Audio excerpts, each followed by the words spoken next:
سلام بچه، حالتون چطوره؟ آراد هستم و خیلی خوش اومدید به یه ویدیو خفن از چنل خودتون. بچه امروز اومدیم با معرفی VPN و DNS. بچه ببینیم VPN خب دو تا VPN هستن که خیلی خوبن و رایگان.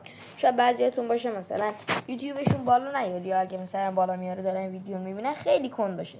ببینین ویوا که اکثرا همتون دارین خیلی VPN خوبی، حتما استفاده کنین و روی سروری بذارین که پینگش بالاتره. و حالا یه VPN دیگه هم هست، بیدینت VPN، خیلی خوبه. میرین داخل بیدینت VPN. الان خودم روشن بود داشتم یوتیوب میگشتم. میاین اینجا، ببخشید دلقم اینو قطع کنم.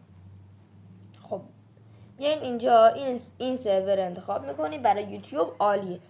و اینکه DNS هم میخواستم بدم، DNS در این ویدیو نیستش. و اگر مثلا میخواید DNS بگیرین برین در بخش همه یوتیوب سرچ کنین مهند گیمینگ، اون چنل رفیقمه، خیلی ویدیو خفنی میذاره و DNS هم داره، اخبار هم قبلا میذاشه الان نمیذاره و شاتای خفن میزنه و خلاصه برین حتما ویدیوشو ببینین، لایک و صاحبشون بزنین و دمتون گرم.